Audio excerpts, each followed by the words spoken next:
जय माँ गायत्री। जय सनातन धर्म। सिद्ध की हुई गायत्री सदगुरु के संरक्षण मार्गदर्शन में साधना करने वाले साधक के लिए अमृत पारस कल्प वृक्ष कामधेनु के समान चमत्कारिक फलदायी सिद्ध होती है। गायत्री साधना के प्रत्यक्ष चमत्कार की श्रृंखला में एक बहुत सुंदर प्रसंग आपके बीच में रखने जा रहा हूँ। सामान्य जन की यह मान्यता होती है कि जो गायत्री साधना करने लगे, पूजा पाठ करने लगे, वे लोग सांसारिकता भौतिक सुखों से वंचित हो जाते हैं। जबकि आज का जो एपिसोड है इसमें मैं बताने जा रहा हूँ कि गायत्री साधना से भौतिक सुखों की भी प्राप्ति होती है। ये सबसे बड़ी बात है कि आपकी प्रकृति क्या है। इस दुनिया के रंगमंच पर परमात्मा चेतना ने आपको किस लिए भेजा है। गायत्री साधना लोक और परलोक दोनों को संवारने वाली है।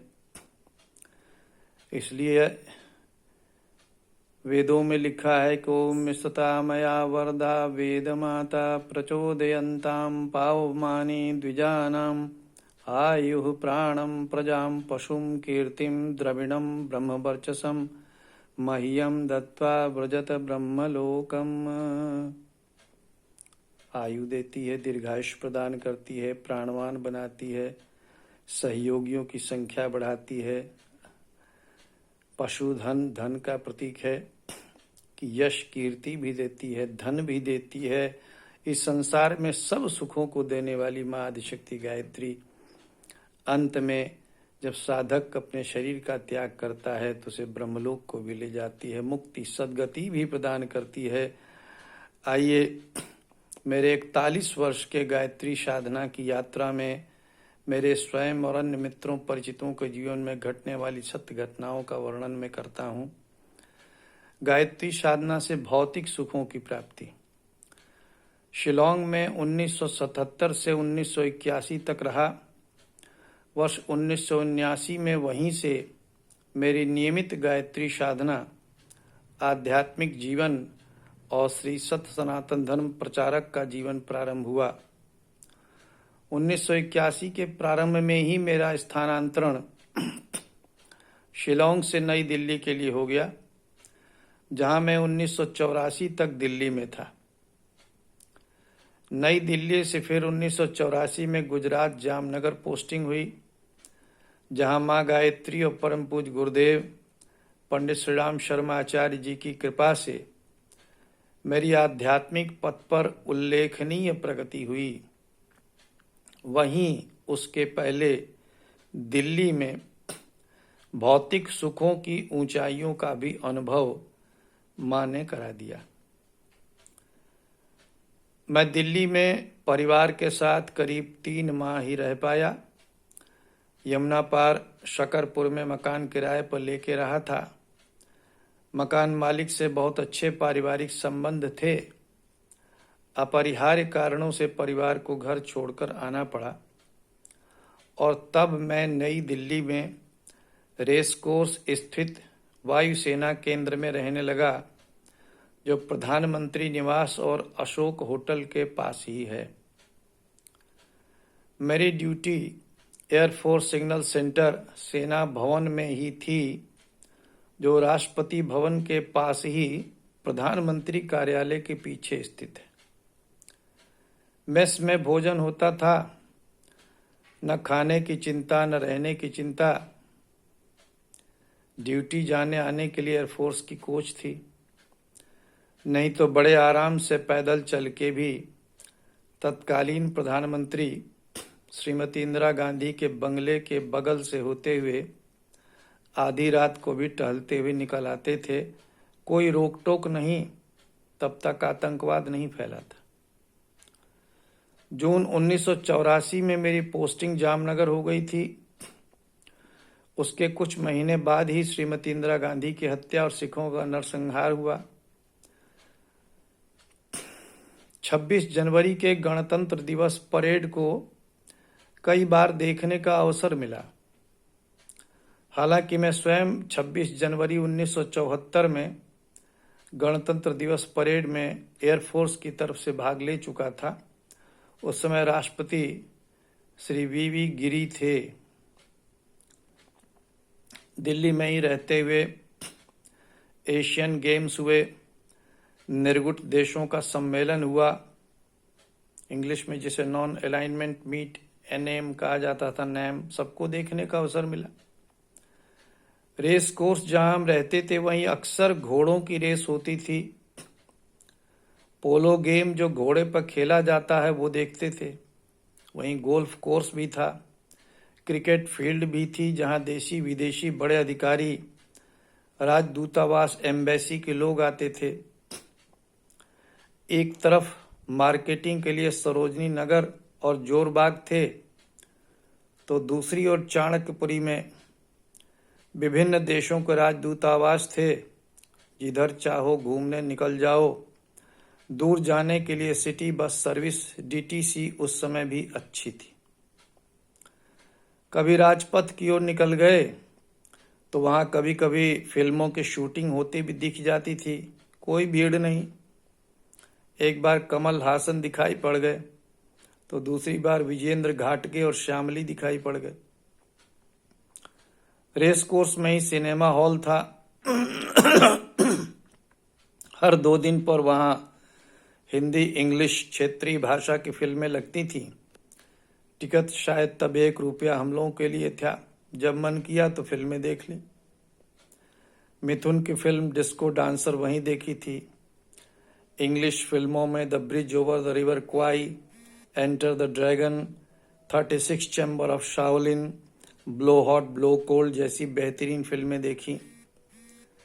इसी बीच ITO के पास इंस्टीट्यूशन ऑफ इंजीनियर्स की संस्था का ऑफिस है। इस संस्था द्वारा वर्ल्ड एनर्जी कॉन्फ्रेंस का आयोजन किया गया, जिसमें पूरे विश्व के ऊर्जा मंत्री तथा चीफ इंजीनियर्स आमंत्रित किए गए। उस संस्था को उस अवधि में एक टेलेक्स ऑपरेटर की जरूरत पड़ी। उन्होंने एयरफोर्स सिग्नल सेंटर में हमारे अधिकारी को फ़ोन किया, जो सबसे बड़ा सिग्नल सेंटर है। पूरे 24 घंटे में 4 शिफ्ट में काम चलता रहता था। प्रत्येक शिफ्ट में 80-85 लोग काम करते थे। मैं उन सब में सबसे बेस्ट था। 10 उंगलियों से टेलीप्रिंटर पर तीव्र गति से टाइप करता था तो लोग बगल में खड़े होकर देखने लगते थे। एक म्यूजिक सा महसूस होता था। एक अच्छा टेलीप्रिंटर ऑपरेटर उसे माना जाता है जो 1 घंटे में 25 से 35 मैसेज ट्रांसमिट कर लेता हो, जबकि मैं 1 घंटे में लगभग 60 मैसेज ट्रांसमिट कर लेता था। अर्थात 1 मिनट में 1 मैसेज। वो मैसेज 1-2 लाइन के नहीं, 1-1 पन्ने के होते थे। तो इसीलिए मेरे अधिकारी ने इंस्टीट्यूशन ऑफ इंजीनियर्स के बुलावे पर मुझे ही भेज दिया। वहां जब वर्ल्ड एनर्जी कॉन्फ्रेंस की शुरुआत हुई तो दिल्ली के प्रगति मैदान में, जहां इंटरनेशनल ट्रेड फेयर लगता है, वहां वेलकम कॉकटेल का आयोजन हुआ। मुझे भी 3 इनविटेशन कार्ड मिले। मैं अपने 2 मित्रों को साथ लेकर गया। मित्रों, जो वर्णन कर रहा हूँ ये भौतिक सुखों की बात कर रहा हूँ, वो दुनिया भी मैंने देखी है, बहुत अच्छी तरह से देखी है। विज्ञान का विद्यार्थी रहा हूँ। ISC बायोलॉजी से किया था मैंने।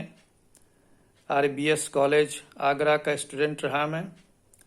फिर एयरफोर्स ज्वाइन किया था। बाद में मैंने आगरा यूनिवर्सिटी से ही MA सोशलॉजी से किया था। एयरफोर्स की अंग्रेजी और अंग्रेजियत की दुनिया में भी जहाँ पर सिद्धांत है कि eat drink and B Mary, खाओ पियो ऐश करो, उसी की झलक आपको दिखा रहा हूँ।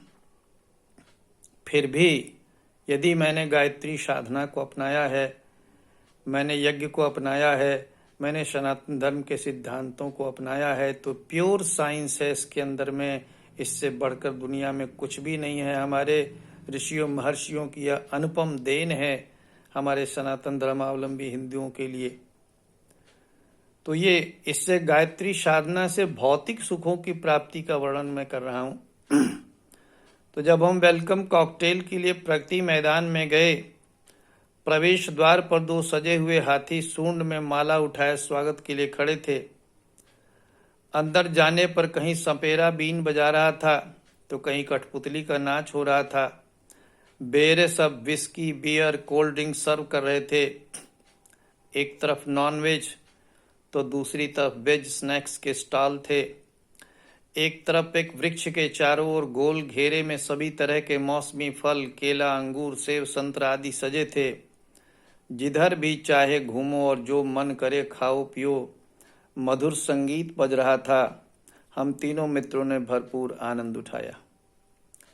तब के तत्कालीन सरकार और उनकी व्यवस्था क्या थी कि भारतीय संस्कृति की झलक दिखानी है तो सपेरे दिखाओ और कठपुतलियां दिखाओ, सारे तरह के सरंजाम थे। इसके बाद हमें प्रतिनिधियों के लिए अशोका होटल के बैंक्वेट हॉल में डिनर प्रोग्राम था, उसके लिए भी इनविटेशन मिले। हम 3 मित्र जब वहां पहुंचे तो हॉल के प्रवेश द्वार पर 5 या 7 लड़कियां लाल किनारी की क्रीम कलर की एक जैसी साड़ी पहने हुए प्रतिनिधियों के स्वागत में आरती का थाल सजाए खड़ी थीं। जो वीआईपी बड़े बड़े मिनिस्टर्स विदेशों से आए हुए थे उनकी आरती उतारती थी। हॉल के अंदर ऊंचे मंच पर भारतीय शास्त्रीय संगीत के कलाकार तबला, सितार आदि लिए हुए मधुर संगीत के स्वर लहरी सुना रहे थे। वहां भी विस्की, बियर था, कोल्ड ड्रिंक सर्व हो रहे थे। एक तरफ 50 किस्म की डिशेस सर्व हो रही थीं। सब में एक एक चम्मच लेने से ही पेट व मन दोनों भर गया। बाद में एक बार और जाने का अवसर मिला। माँ गायत्री और पूज्य गुरुदेव मुझे उस दुनिया से भी परिचित करा रहे थे। फिर भी मेरी नियमित गायत्री साधना चलती रही। यदा कदा मित्रों परिचितों के यहाँ अखंड रामायण, श्री सत्यनारायण कथा, गायत्री यज्ञ के कार्यक्रम भी मैं कराता रहा।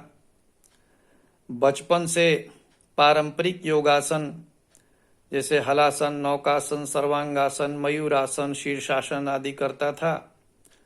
दिल्ली में कनॉट प्लेस से कुछ दूरी पर गोल्ड डाक खाने के पास स्वामी धीरेन्द्र ब्रह्मचारी का विश्वायतन योगाश्रम संचालित होता था। वहां प्रवेश लेकर 3 माह का सत्र किया। सूक्ष्म यौगिक व्यायाम, शंख प्रक्षालन, जल नेति, सूत्र नेति, कुंजल आदि यौगिक क्रियाएं भी सीख ली। यह मेरी एक बड़ी उपलब्धि थी। भौतिक सुखों को भी देखा पर वह दुनिया मुझे आकर्षित न कर सकी, क्योंकि नियति ने मेरी कुछ और ही भूमिका तय कर रखी थी। मित्रों, मैंने जीवन के हर पहलू और हर रंग को देखा समझा है। उसके बाद भी धर्म अध्यात्म को अपनाया तो इसके पीछे ठोस वैज्ञानिक कारण और मेरा 41 वर्षों का विशद साधनात्मक अनुभव भी है। 41 वर्षों में 1 करोड़ से भी अधिक गायत्री महामंत्र का जप, हजारों ग्रंथों के स्वाध्याय, मनन, चिंतन, 4000 से अधिक यज्ञों के संचालन के बाद अपने अनुभवों से मैं यह कहने की स्थिति में हूँ कि निश्चित रूप में गायत्री साधना से बढ़ कर के अनमोल उपहार ऋषियों का हमारे लिए और कोई नहीं है। आप सबको भी इन अनुभवों से श्री सनातन धर्म में ऋषियों द्वारा बनाए बताए राजमार्ग पर चलकर जीवन को सफल बनाएं, इस हेतु अपने अनुभव लिख रहा हूं। इसमें कोई मेरी आत्म प्रशंसा न समझे। गायत्री साधना निश्चित रूप से सद्गुरु के संरक्षण मार्गदर्शन में विधिवत गायत्री साधना या गायत्री अनुष्ठान करने पर सुनिश्चित एवं अत्यंत चमत्कारी परिणाम प्राप्त होते हैं। नियमित साधनात्मक मार्गदर्शन के लिए गायत्री साधना से सिद्धि मेरे व्हाट्सएप ग्रुप में जुड़ने के लिए, जिसमें रोज नियमित गायत्री साधना का मार्गदर्शन मिलता है। मेरे व्हाट्सएप नंबर 99 317 10 678 99 317 10 678 पर अपना नाम तथा अपना जिले का नाम लिख करके मैसेज करें। और ध्यान रखें मित्रों, यदि आपको ये गायत्री साधना और यज्ञ का यह एपिसोड पसंद आया है, इस वीडियो को लाइक सब्सक्राइब करना ना भूलें। अधिक से अधिक शेयर करें, जन जन तक गायत्री साधना और यज्ञ को पहुंचाएं। सनातन धर्म की पुनः प्रतिष्ठा में इस अभियान में आप योगदान दें। आप सभी के लिए माँ आदिशक्ति गायत्री से मैं मंगल कामना करता हूँ। जय माँ गायत्री, जय सनातन धर्म।